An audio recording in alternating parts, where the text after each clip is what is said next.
Hello, good morning दोस्तों। स्वागत है आपका मेरे यूट्यूब चैनल पर। कल आई थी भतीजी दुर्गुने पे, आज है हमारे वहाँ सत्यनारायण की कथा। देख सकते हैं आप और हम लोगों के साथ कथा का आनंद लीजिए। चलो। संकल्प करने लगा कि आज लकड़ी बेचने से मुझे जो भी धन प्राप्त होगा उसी से मैं भगवान सत्यनारायण का श्रेष्ठ व्रत करूंगा। इस प्रकार मन में उस लकड़हारे को उन लकड़ियों का दुगना मूल्य प्राप्त हुआ।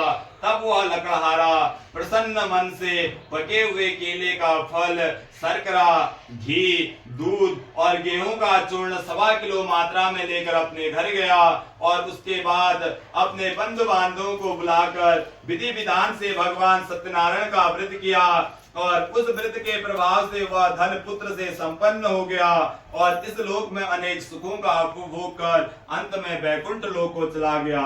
इति श्री स्कंद पुराणे रेवा खंडे श्री सत्यनारायण व्रत कथाया। ब्राह्मणों को धन देकर संतुष्ट करता था। कमल के समान मुख वाली उसकी धर्मपत्नी श्री सत्यनारायण का व्रत कर रहा था।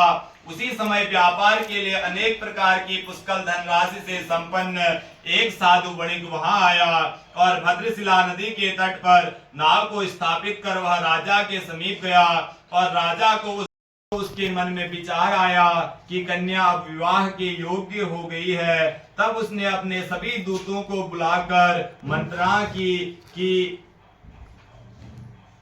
इस कन्या सुंदर और गुणों से संपन्न देखकर आप अपनी जाति, बिरादरी, बंधु बांधवों के साथ संतुष्ट होकर इस कन्या पत्नी को स्मरण हुआ कि मेरे पति व दामाद शीघ्र ही घर आ जाएं और मैं भगवान का पूजन व आपने जो संकल्प लिया था उस संकल्प को आपने पूर्ण नहीं किया।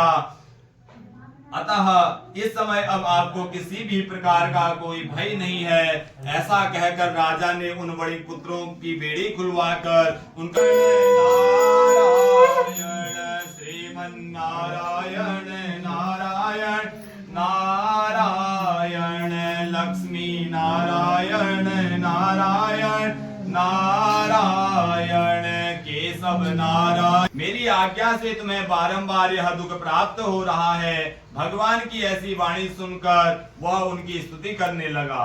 तब साधु कहता है भगवान से कि त्वन माया मोहितम सर्वे ब्रह्मत्यास्त्रिका न जानन्ति गुणानुपम तवा का परित्याग करके आई हुई है, इसलिए वह घर जाकर शीघ्र प्रसाद प्राप्त करे तो पति इसे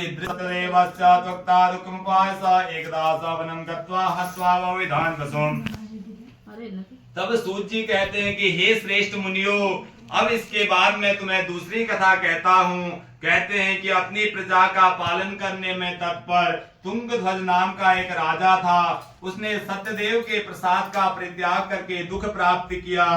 एक बार वह वन में जाकर वहां बहुत से पशुओं को मारकर वट वृक्ष के नीचे आया और वहां उसने देखा कि सत्यनारायण स्वामी जनपालक हरणा ओम जय लक्ष्मी रमणा रत्न जड़ित सिंहासन आदभुत विराजे स्वामी जी ने पर कृपा करी चंद्र चूड़ई कराजा स्तुति कीनी ओम जय लक्ष्मी नाम भाव भक्ति के कारण छिन छिन रूप धरो स्वामी छिन छिन रूप धरो प्राणतारं भुजगेन्द्रहारं सदा वसन्तं हृदयारविन्दे भवं भवानी सहितं नमामि। त्वमेव माता च पिता त्वमेव त्वमेव बन्धुश्च सखा त्वमेव त्वमेव विद्या द्रविणं त्वमेव त्वमेव सर्वं मम देव देव।